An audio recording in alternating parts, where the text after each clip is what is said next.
let me share a few things. I'm really pleased with the way school opened this year. As educated, it's probably the smoothest we've seen in a decade. We don't have people writing that we don't have toilet paper in schools and things like that. A lot of work has gone into moving this district forward. We're not where we need to be or will be. I got a whole new staff. I had 31 people reporting to me when I came on board. Most of them are contractors. They're out of here. We got permanent people in place, and when you look back on it, and I wasn't restricted by who I was going to hire or where they had to come from, they're all Detroiters. That's great. But they're committed to doing a job. That's great. If you're a Detroiter, you're here and you won't do a job, you're going to leave here. They are lined up to do a job. It's really exciting. We got the best we could hire in every field. We came with a deficit of $327 million. We have $72 million today deficit. We canceled every contract that people had with Detroit Public Schools because the contracts were poorly written, in some cases erroneously written. And by canceling every contract and making the contractors rebid the contract, you get the numbers right, we save $40 million. That's how wrong the system was. We sold $227 million worth of long-term bonds to get rid of short-term notes and took $200 million off of our deficit. So we're down to $72 million, and we tightened up our budget. We beat our budget 2 years in a row. That's not abusing people. That's not running over people. That's using good business sense to fix the system. And people would take in $1 and spend $1.75. We're not going to do that anymore. If we take in $1, we're going to spend $1, just like you and I do in our homes. You can't spend what you don't have. So I'm excited about the progress we've made, but we haven't climbed the mountain yet. We got more work to do. We got to make sure things are smoother. We got to make sure that every child is being educated. I came here and took this job for one reason, and that was to educate kids, because people educated me and it made a difference in my life. My mother died when I was 2.5. My father had 10 kids. He raised us all, and I fell in love with education along the way. When I was an athlete, and when I got out of high school and went to college, I got married right away.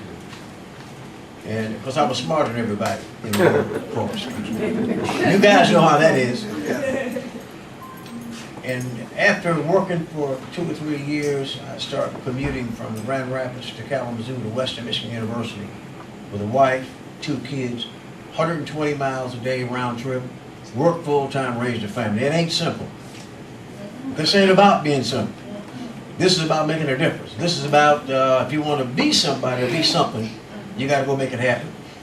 And I tell you what I know.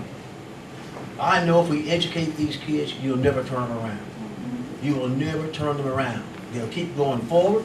They'll do great works. They'll come back here and make a difference in this city, in this state. So that's why I'm here. That's why I'm here. I gave up 3 corporate boards of directors to come and do this job, because this is more meaningful to me than money. This is about impacting lives, and that's why I'm pleased with our progress, but we got more work to do. So let's see now. This year, we achieved 90% daily attendance during the first 2 weeks of school, something that hasn't occurred in several previous years. It has not occurred.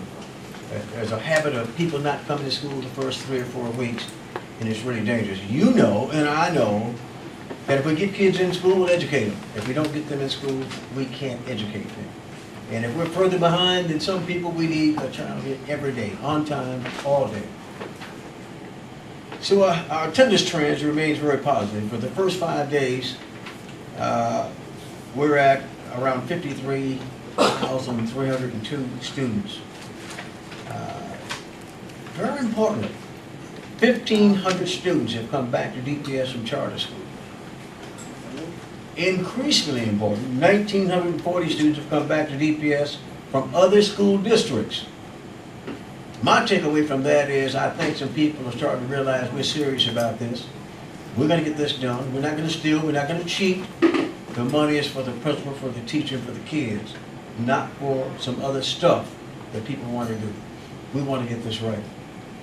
Count day began this Wednesday, October 4th. We have a 10-day window, for count. And this is how the state financial assistance is measured and allocated. The trend looked good. I can't give you the exact number yet, but it appears that we will meet or exceed our budgeted number probably for the first time in a long, long time. I'm happy about that. Critical that all students be in schools, I indicated before, all day, every day, and you have a role to play there. And you have always played a role. We ask you to continue to play that role because, when you show up or you show interest, that kid walk a little tall. That's not the only person that walk a little tall. Teachers and principals and superintendents and emergency managers walk a little taller because we know you care. We know that you care, and we have to give kids the proper care when that happens. We start rolling out our computers. We bought 40,000 computers, I think you know that. And we start rolling them out, a couple of weeks ago, we started rolling them out, as a matter of fact, on count day, beginning of count day, for grades 8 through 12. And I made a decision early on when I came. The plan was to buy those, give them to kids, and lock them up in the schools when they go home in the evening. We're not going to do that. We're not going to do that. We're going to let the kids take them home because our kids need to learn 24 hours a day, 7 days a week. And we don't want any kid to get hurt, so we ran some tests. So you have the best handle of it. We feel pretty good about the process we've got in place. We got low jacks and all of them. They can be tracked anywhere on the face of the earth. So, but more important than a kid losing some property is a kid getting hurt. We don't want that to happen to any kid, anytime, anywhere.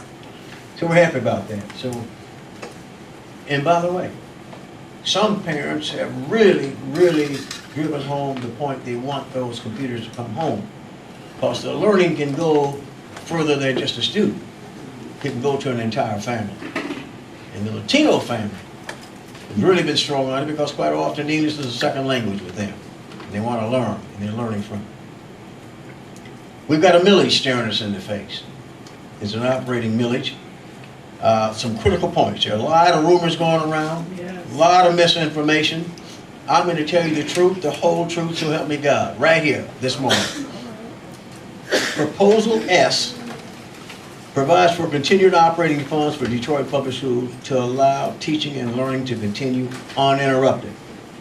In other words, this has been going on for 10 years. We've been in the 10th year of it.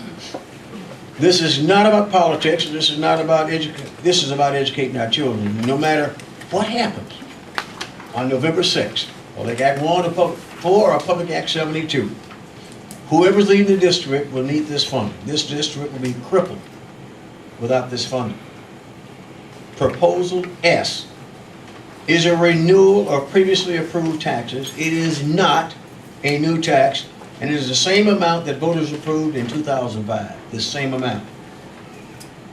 Resident homeowners do not pay this tax. It is paid by the owners of industrial, commercial, and rental properties. If somebody owns rental properties, they pay the taxes, along with industrial. These are the business people. The homeowners get to vote on those people paying taxes, their share of taxes in our community. Really important. Millage funds are used strictly for day-to-day expenses of the school district. No funds will be used to build or renovate school buildings. It's not meant for that. It's an operating budget.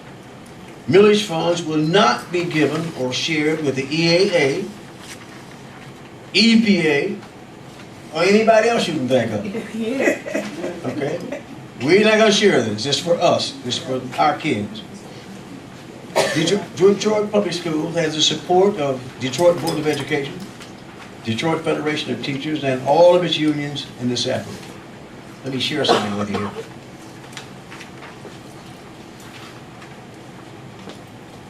This is Detroit Public School Emergency Financial Manager Roy Roberts. This is Lamar Lemons, President of the Detroit Board of Education. And this is Keith Johnson, President of the Detroit Federation of Teachers. Of course, we've all had our differences.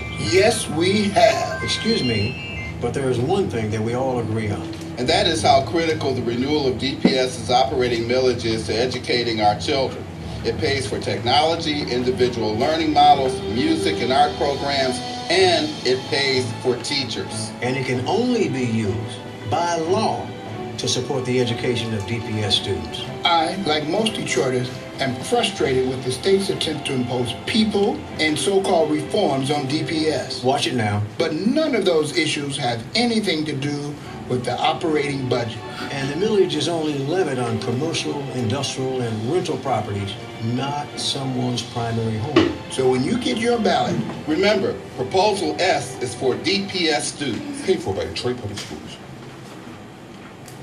I'd like for this group to know, the leaders and parents, don't ever say that we can't do things together. We just did. We did a commercial because it's about the kids. You cut through all the mess, it's about the kids. And that's where I'm going to play. I'm going to play right in that lane. We're going to do what's right for the kids. The operating funds that will be generated by this renewal represent $80.9 million, or 21% of DPS annual operating budget. So it's really critical. Operating funds, as I indicated, we indicate on the commercial, it really covered day-to-day expenses used to educate approximately 50,000 students in the Detroit public school system. The loss of these tax dollars could cause the elimination of funding, for example, of some 900 teaching positions in the school system. I can't let that happen. We can't let that happen. The funds generated by this millage will be used for classroom instruction, for technology, athletics, music, and arts programs that exist in our school system.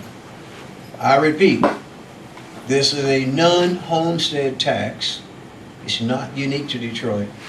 It's levied by virtually all school districts in the state of Michigan.